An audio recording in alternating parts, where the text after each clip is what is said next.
What's up, guys? Welcome back. You guessed it, we're still cranking on the 1000 SP on the Volkswagen Beetle pan. And speaking of Volkswagen Beetle pan, we are diving into more work on the pan itself. So the body, plenty more to do on that. But in the last episode, you saw us get the back part of the frame built in. So I'm still kind of welding that up off camera, but we tied in our rear cross member into the parcel shelf, into the rear frame. Go back and watch that episode if you haven't yet. Had to box in the rear bumper mount on this side. We plasma cut some stuff on the table. Still have yet to finish weld everything up. That's what I'm working on this morning, off camera. But the time has come. We have finally figured out, to no surprise to some of you guys, we have to flat pan the floor pans. Now, if you're unfamiliar, you'll notice on these Volkswagen Beetle pans, they step down. This is like where the rear seat is. So rear footwell right behind the front seat rails. This steps down. Well, we're going so low with this car that those are actually touching the ground first now. So we got to get rid of that. We're going to cut them out and we're going to lift them up. We're going to flat pan the whole thing. So it'll be the same plane all the way back. Now, in the last episode, Corey got going inside or on the pan while I was working on the rear frame, and he got all of the seat rails cut out, all the spot welds drilled and pulled out. This is all the seat rail stuff, right? So this is where the seat rails mount, but the steering wheel on the car is literally like right where the seat rail is. And that is because this is a 1960 Auto Union 1000 SP that does not belong over a Volkswagen Beetle chassis. But that's what we're doing. We're Beetle pan swapping it, but with only a few thousand of these ever built worldwide, you could probably imagine that finding parts for these things is very, very difficult. Having a Volkswagen Beetle pan under it, we'll be able to buy parts whenever I need parts for it. And we are working with EvaResto from England with all the air suspension components. We've got the full bolt-in rear subframe bag kit for a Volkswagen Beetle. They make one for a swing arm, which is what this is. This is a 1959 pan. And they make one for the later Beetles with the ball joint front and independent rear suspension as well. This is a bolt-in rear bag kit for a Volkswagen Beetle. Bolt-in. And it's incredibly well built. So hit up EvaResto for all of your Volkswagen Beetle stuff. They make lots of part solutions, custom bits, but if you're looking to slam your car, the adjustable static suspension or bagging it, EvaResto is definitely the guys to hit up. So the link to their website's in the video's description below. Super, super stoked to be working with Max, Jesse, and the EvaResto crew from England. They're friends of mine already, so it's just been really cool to work with them on this project. And up front, we've got the 2-inch narrowed beam, full EvaResto track rods, steering extender, lower shock relocator kit, disc brake conversion, drop spindles on our vintage BBS Mollies. So let's get into it. We'll start cutting some more stuff. Gonna finish some welding first, and yeah, we'll get into it. All right, it's a preparation of pan tub cutting. Corey's got a lot of the paint already ground away, scribe line made. Yeah. If you guys are watching, Max at EvaResto actually makes I'm pretty sure he makes a flat pan kit. So we're doing this ourselves. And then we can move on to seat rail and seat location and all that stuff. Gain like over an inch. Yeah. Just by bringing this flat plane up to this plane. Yep. Pretty much. Getting all the lows. And you guys already know that is the name of the game with this car. Because after we do that, we can start cutting more of that.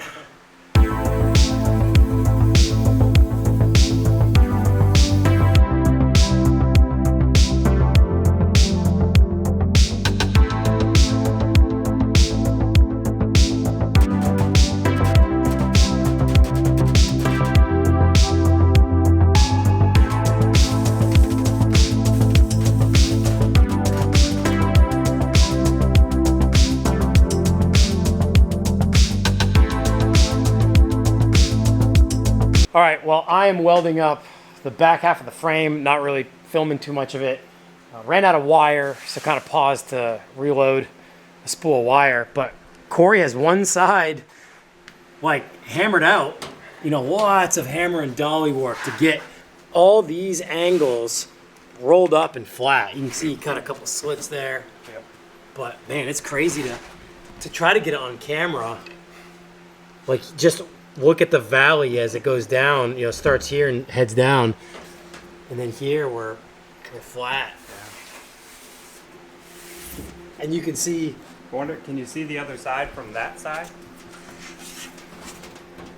yeah, you can tell like that side is no longer hanging down, and then this side you can tell is, yeah, we just gained an inch or more. Yeah. An inch is more than enough of what we need, because I haven't talked about it yet, but I've kind of figured out how much more the sills we're gonna take. You know, back a while ago we talked about going right to this line because there's still a good amount of rocker left, so we're not dooring it. You know, some doored mini trucks look, you know, they're low, but when they're driving, it looks like they're missing part of the body. So we're not gonna take this whole section, but what we are gonna do, and we'll talk about this more in depth later, there's 2 jack points on both sides right here.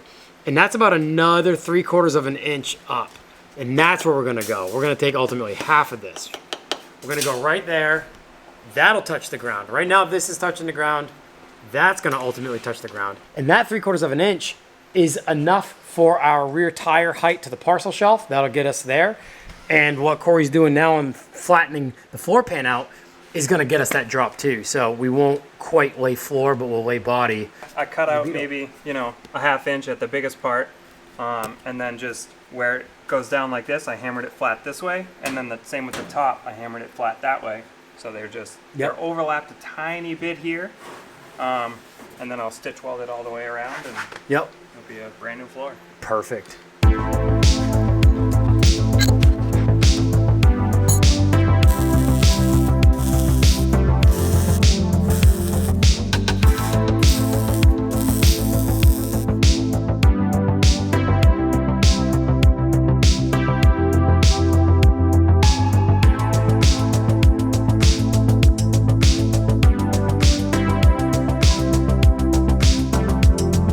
See how he brought the bottom, or the sides essentially, up to make them a bottom, and that gives us a good lip to weld to. And then ultimately later on, probably not in this episode, but later on we'll seal up the bottom. Might even cut the access and seal up the bottom. But as you can see here, we still have lots of like panel bond, sealant stuff to do with the pan anyway.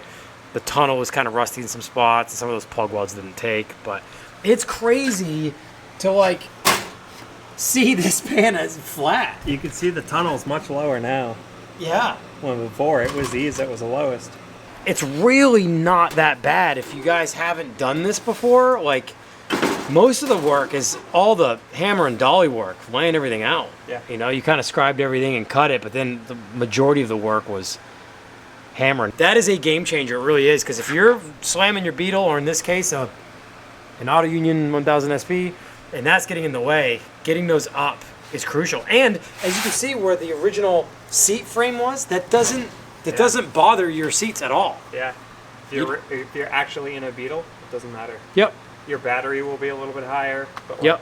Yeah, your carpet kit might not fit as it Yeah. does from the factory. But yeah, all that's left to do now is weld it up and seal it up.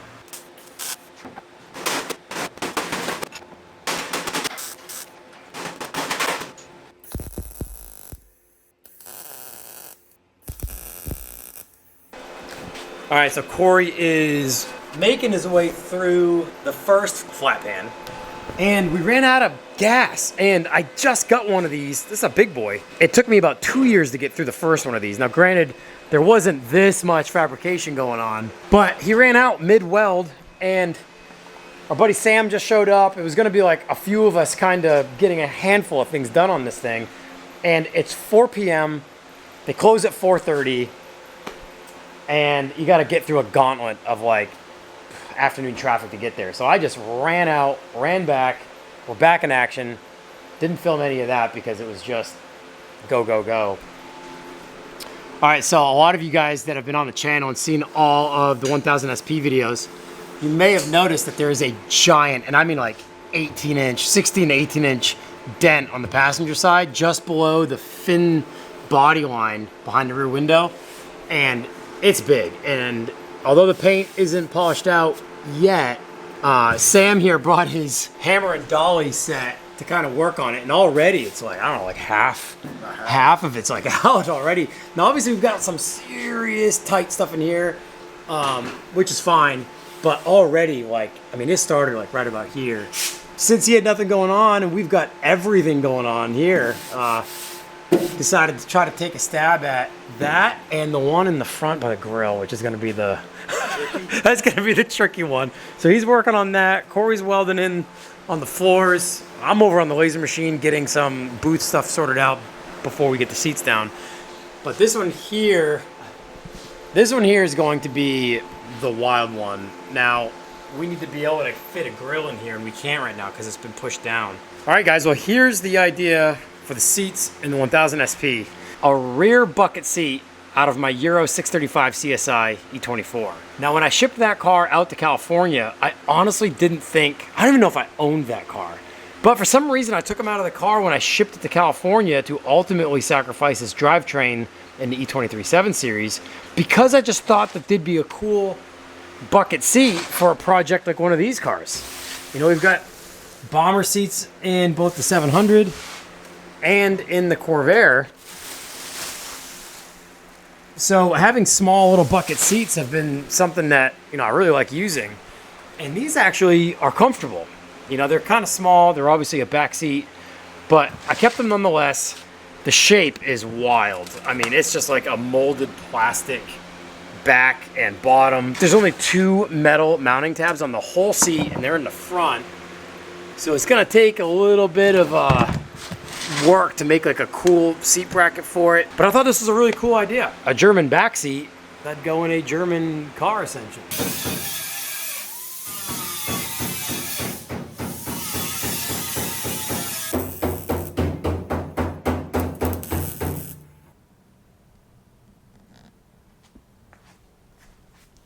Well, this is now a flat-panned Volkswagen Beetle floor, and we haven't ground down anything yet, but Corey finished up the passenger side last night. But check it out. Look at that. So what we're gonna do now is we'll get it off the blocks, and we'll actually air it down.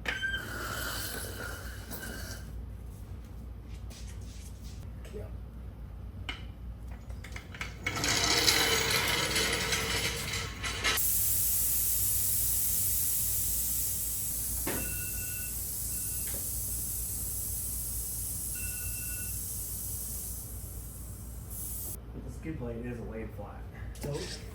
Oh. Yeah, the hangers.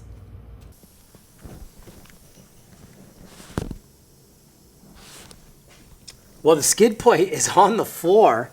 The rear isn't quite on the floor yet. And our spring plate isn't quite bottomed out yet. But what is bottomed out, these clamps right there aren't turned to be low friendly, nor are they low friendly clamps. Those are actually touching the concrete. We do have a cradle riser from EvaResto. We haven't talked about that yet. That'll be in a future episode as well. This will come up an inch, but also the body is gonna lay on the ground before the pan gets to this point. This is a perfect segue to talk about the latest care package from EvaResto. That is a 1-inch cradle riser. So this is EvaResto's motor riser.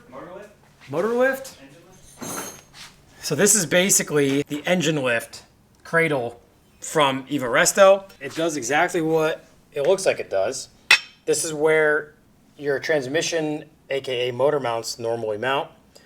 This bolts in, lifts everything up, and your mounts go in here, which are another inch higher. Now we haven't installed this yet. This just came in yesterday. We just got it in. I planned on unboxing it when we actually installed it, but it's worth noting that since you're watching us flat pan this chassis and we're running into exhaust issues, this is what you would be running into if you had a Beetle and you did all this stuff. Say you had the EvaResto bolt-in airbag kit, the bolt-in rear subframe kit, and you flat panned your floors, you'd still run into what we're running into here, and the exhaust would be touching the ground. So you'd want to go to EvaResto and get one of these really well-built inch height. He even makes he makes 1.5 inches. I think he has a 2 or 2.5 inch in his Beetle. Now that requires a whole re-engineering of the rear end, your exhaust, your tin work. And so this is key. So massive thanks to Max for sending us that. On the floor. Well, you guys get another good look at the EvaResto bolt-in rear subframe kit. Not a single hole drilled, no welding, bolt-in bag kit. I leave for a wild trip tomorrow, which will be a couple episodes down the road. So I'm going to tease you guys pretty hard on what's going on next. It's crazy. That's all I'm going to say. It could blow tons of smoke, but we got something really, really big coming. I got a long trip ahead of me, and it's going to be crazy. Really big companies. Well, oh, I can't wait to show you guys what's happening because I can't believe it. I honestly can't believe it. But I get on a plane tomorrow morning, and I have some miles to cover from there, so stay tuned. By the time you're seeing this, it's probably going to be an episode or two away, so stay tuned. I'm hyping it up. It's going to be worth it. But yeah, huge thanks to Corey for all the help on this. And yeah, he grinded this out while I worked on the frame in the back, got all that welding done. Sam even came over and knocked out this big, I mean, it's not done yet. And we'll show you guys more in depth, but there was a crater-sized dent in that fender. And he got a lot of it out. More than I would have expected. So huge thanks to Sam there. You'll see him again on another upcoming episode where we do some other body stuff. And I think you guys are going to be really stoked on that. Well, that's it for this one, guys. Going to end it there. Got to go pack. Got to finish a whole bunch of stuff for Complex. I can't even explain the full court press that is currently going on here for stuff to get ready. But thank you so much for all of your support. Thank you for watching. Remember to like, comment, and subscribe to the channel. I haven't said that in a lot of episodes, but it helps the channel grow in a massive way. So I appreciate all of you guys' support there. We'll see you in the next episodes to come. See you guys.